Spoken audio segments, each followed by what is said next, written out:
This is part 3 in a series of videos in which I am restoring an ASR33 teletype machine. In the first couple of videos I just did a basic introduction and strip down of the major components of the teletype, and at the end of the previous video this is how the base of the unit looked. So I'd removed all the major components. And as you can see, it was in fundamentally good condition but extremely dirty. So I've cleaned that and it now looks like this. As you can see, it's a bit of an improvement. It has come up very nice and clean and no real damage. A couple of scuffs and scrapes, but in excellent condition. I've replaced the foam, the original foam, and obviously disintegrated, and so I've replaced that. And the rest of it is in extremely good condition. I've checked underneath. I've also tried fitting it to the base, the stand, and it fits perfectly. There's no distortion, all the holes line up, and it appears that the base is completely flat, so it doesn't need any straightening. So what I want to do in this video is move on to the printer mechanism, the receiver. And I'll probably spread it across a couple of videos because it is a fairly complex device, but I'll get that onto the bench and we can start working on it. Okay, so this is the printer unit. As you can see, I've already taken the motor out just to save a bit of time, and I'll be testing this separately before trying to run it and make sure there's no leakage, and hopefully it'll be fine. There's a bit of darkening to some of the windings, but I'm hoping that's just dirt and debris that's got in there. The rest of it doesn't look too bad. It spins nice and freely. The bearings seem to be fine. There is a bit of end play but nothing serious, and it does spin nice and smoothly and quietly. The fan's undamaged and spins nice and centrally. It's not distorted or bent, so that's looking quite good. Let's just hope it doesn't need any major work. So the reason I've removed the motor is because it makes it far easier to access the various parts of the printer mechanism. Sometimes you need to completely strip these down to get them to work. If the various shafts and cams and clutches have seized up, or if the clutches are broken, then you might need to strip this right down, and that is it's not a huge job. It's probably not as difficult as it looks. Most of the assemblies are on pillars, so there's a couple of screws that hold the base plates down. It's best not to do that if you can avoid it, because you then have to realign everything and it can be a bit of a pain to get it working properly. But just as a very brief look at what we've got here, this is the friction feed version. There is a sprocket feed version that has a driven paper drive, and that has a couple of belts going up and another clutch that drives it.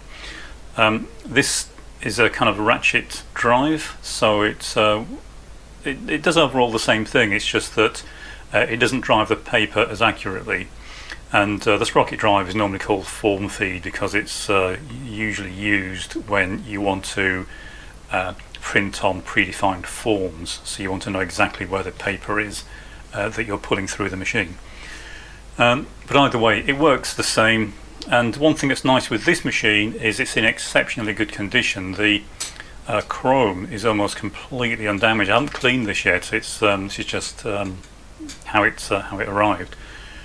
So I think this will clean up extremely well. So what we have at the top is a pinch roller, the platen, the guide, and this at the back is a paper straightener. The paper comes on big rolls, and if you just fed it straight through, it come out curled up. So the paper comes up from the bottom of the reel, goes over this, is spring loaded, and then down underneath the platen and comes out essentially back up towards the rear of the machine. But running over this curved surface, if the tension is correct, it should straighten the paper out, and what's fed out is a straight piece of paper. If it's coming out curved, either in the original direction the spring's too weak. If it's coming out curved in the other direction, the spring's too strong. You can adjust that. So what we have here is obviously the motor drive goes onto this belt which drives this sprocket. It goes through a cam, and for speed, the motor is normally running all the time, and it's when data comes in, the motor doesn't have to run to speed, which would take a half a second or so, which you don't really want. So it's running all the time, and all that happens when there's a start pulse is it engages the main clutch, which is the clutches are quite clever. They're I won't explain in too much detail how they work. If you want me to go into how the clutches on these work, then let me know. But essentially, there's a small trip lever that pokes out from the clutch, and when you hold that or you put something in the way of it, as the shaft rotates and the trip lever on the clutch hits the stop, it disengages the clutch, and then it allows the shaft to carry on spinning freely. If you then move the trip lever away from the catch lever, the shaft can start to turn, but also it allows the clutch friction surfaces inside the clutch to expand, and then it will carry on driving, and it will rigidly attach the shaft to the output of the clutch. And then when it comes around and hits the stop lever again, it causes the clutch to disengage, and the shaft carries on turning freely. So they are quite clever, but it means that they are very fast acting, and you don't need to wait for the motor to get up to speed before things start to happen. So we've got a relay here, which I'll come back to in a few minutes. This device on the end, again, I'll come back to in a few minutes, but it's part of the conversion from parallel data into serial data. And underneath here we've got the answer back unit, and this is a special unit that allows a separate code on each individual machine to be set, so that when the answer back command is received or sent, it sends a very specific code, and it allows remote units to determine who they're talking to, assuming that there's a predefined code. We've then got a main shaft that comes along here, and it drives this set of cams. And essentially the way this thing works is there are a set of code bars that we'll have a look at in a minute that run across the machine. In this particular machine there are 8 of them, and they have a series of slots that correspond to the different codes for each of the characters that the machine can support, whether it be a printable character or a command. And the way the system operates is the big solenoid, the selector solenoid under here, and a series of cam followers and link rods. And when the cycle starts, all the link rods are basically pulled into their reset positions. You can see these kind of cam followers down here, and then the individual cams have got a reset. You can possibly see one here, and there's one up here and one here, and they're all offset.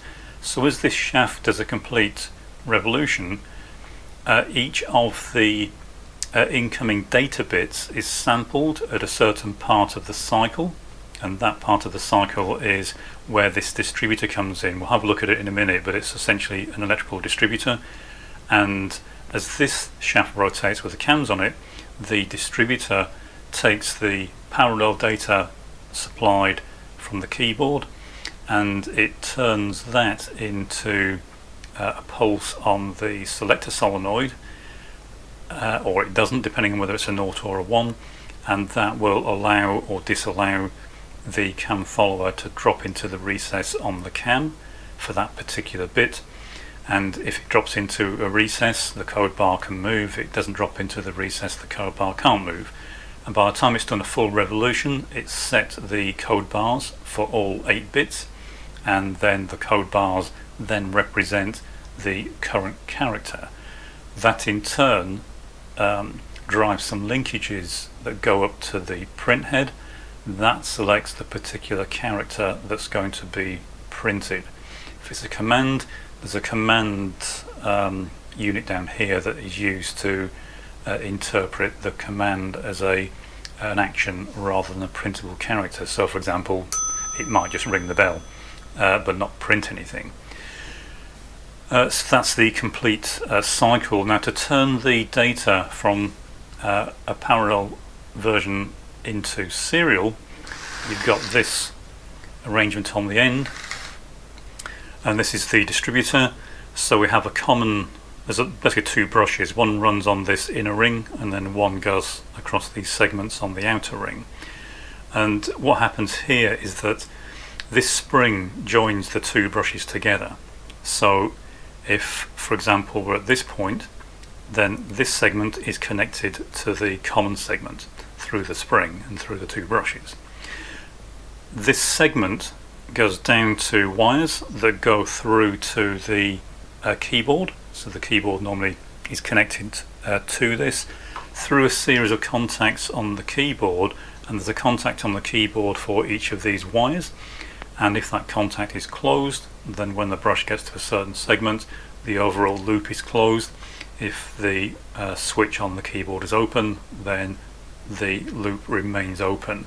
So this allows the machine to turn the code set on a series of switches on the keyboard into a set of serial pulses.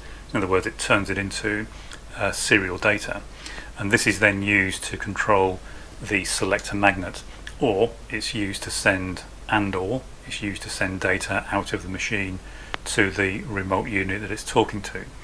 So it's very clever, but this is essentially a mechanical shift register. It takes the parallel data fed from the keyboard and it shifts it out as a series of pulses to control the selector magnet or to send to the remote unit. So it's very clever. These are the code bars I mentioned, and depending on whether these are in one position or another, it determines what the current code is that's set. You won't be able to see it, but each of these is different, and the combination that they represent in terms of the slots that line up on them is used to code the individual character values. And then of course we have the carriage that is driven at the end of each character cycle.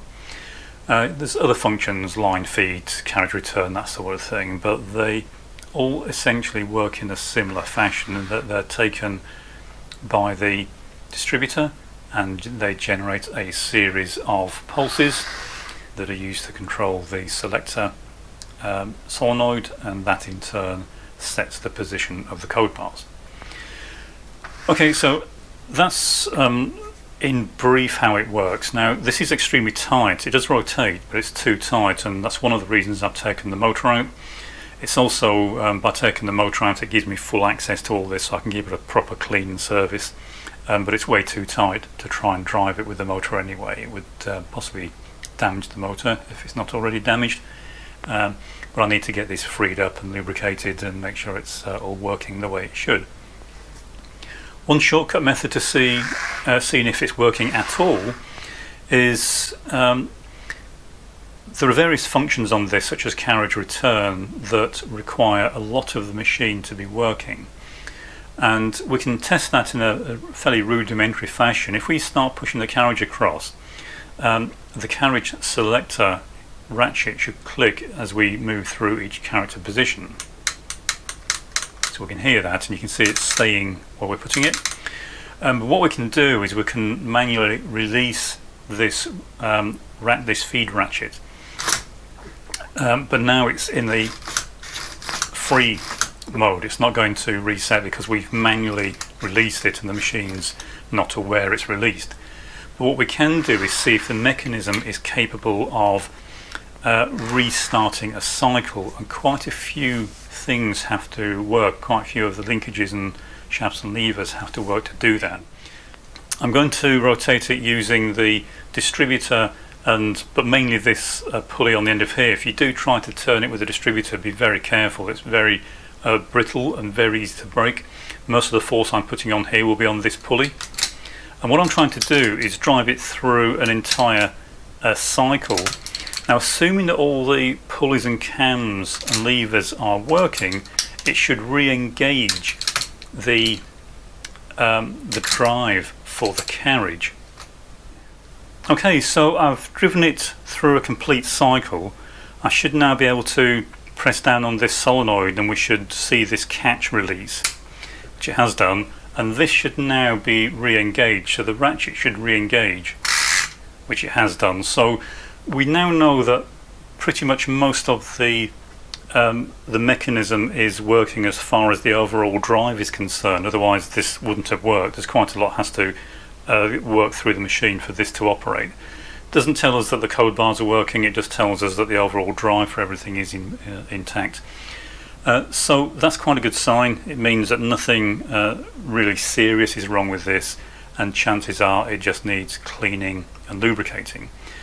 So what I'm going to do now is take this away, give it a real good clean, lubricate it. I'm going to look for anything that's loose or worn. I know this bearing here is looking quite bad, so I may need to replace that. It's a small roller bearing, it's a cam follower. The rest seem fine. There's one here, and some more down the back. But this one's in fairly poor state. And what normally happens is they start to break up and then the outer race falls off. The rest of it seems quite good. The distributor it's not too bad, but it is showing signs of burning and arcing, so I'm going to take the brush holder off and clean the entire board. I'm not going to desolder everything. I'm just going to essentially clean it back to clear copper. It's not very thick, so I don't want to go too far with this, but I want it to make good contact. If these don't make good contact, you can see here's a bit of arcing been going on. If they don't make good contact, it will very quickly burn itself up, so it is important that works quite well. All the rest of it is probably just going to be a case of freeing it up and lubricating it, and once I've cleaned it I'll get a much better idea as to what else is required. Now, a lot of people have asked what I used to clean these things with, and it varies. It kind of depends on what it is I'm trying to clean and what contaminants are on the machine. But normally I start with the mildest thing I can, usually water. In fact, normally I start with something even milder than that, which is just air. I'll start with a compressor on low pressure and blow all the debris out. Got to be careful doing that. You don't want to blow debris into any spaces, so make sure you are clearing the small pieces out and not making things worse. And then what I'll do with this one is use a mild detergent. Got to be fairly careful. I don't want to get water into the electrical parts.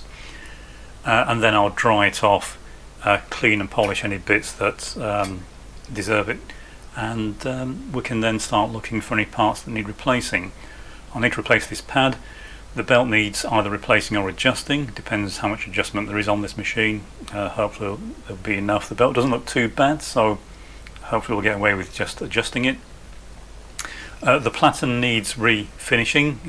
They tend to go hard and shiny after a while, but you can sometimes get them back to a fairly nice finish. You want a dull matte finish, but it's not too bad. It's when they start breaking up and falling to pieces that you have to replace them. The other parts are looking in extremely good condition, and so I think we should be able to get this working reasonably well. Incidentally, this thing is this is running at high speed. As with any mechanical device, the timing of various parts is very important. So the cams I mentioned are effectively sampling the incoming pulses, and the point at which they do that is important. If they sample in the wrong place, then the operation of the selector solenoid might occur at the wrong time. And if it occurs at the wrong time, then the machine might be unreliable in terms of printing the right characters. So if it's working but printing the wrong characters, or it's intermittent, then chances are this needs to be adjusted. It's effectively the same as setting the cam timing on an engine. It's just to make sure that everything's happening in the right time relative to the incoming signal pulses. Okay, so hopefully next time you see this it will be a lot cleaner, and we'll start to try to run it manually and see if it actually works. Okay, so after a good clean it looks like this. Hopefully you can see it's a major improvement. It's all come up extremely nicely. I haven't polished these parts yet. They will come up even better than this, but even so they're still looking almost like new, and everything else has come up fine. I found a couple of parts that were bent out of shape. I'm not quite sure when or how that happened, but I've realigned those. Just a couple of the linkages you can only see from the bottom, but these are quite nice. When you turn them over, you can actually access quite a lot of the mechanism from the base. So I've straightened those out. A few things are still too tight, so I now need to go through, lubricate the entire mechanism, get it freed up, and go from there. I'll just spin it round so you can see it from the front. Okay, so as I said, as you can see, it's come up extremely nice, clean. It's probably the best one I've actually ever seen. Some parts of it have come up almost like new, and I think it is going to be an extremely nice example by the time it's finished. As I say, a few things that need rectifying, a few small adjustments, and once I've done that and got it lubricated, then we can try powering this up, see if the solenoid works, and going from there. What I'll do from that point is put the motor back in. I've got to test the motor yet. I'll do that off camera. All I'm going to do is apply some power to it after doing a leakage test, and assuming that works, I'll refit that, and we'll try spinning the machine up, see if it does what we expect it to. Also, we can't drive it properly without having some serial data to feed into it, but we can simulate that with just a few switches connected to what would normally go to the keyboard, and in theory at least we should be able to get it to reproduce whatever commands we want, and doing it that way is a lot easier than trying to fight with the keyboard. At least we can narrow down if the fault's in this unit and or in the keyboard. So that'll be in the next video. This one was just really about cleaning it and testing it in terms of its visual mechanics, and it's looking extremely promising.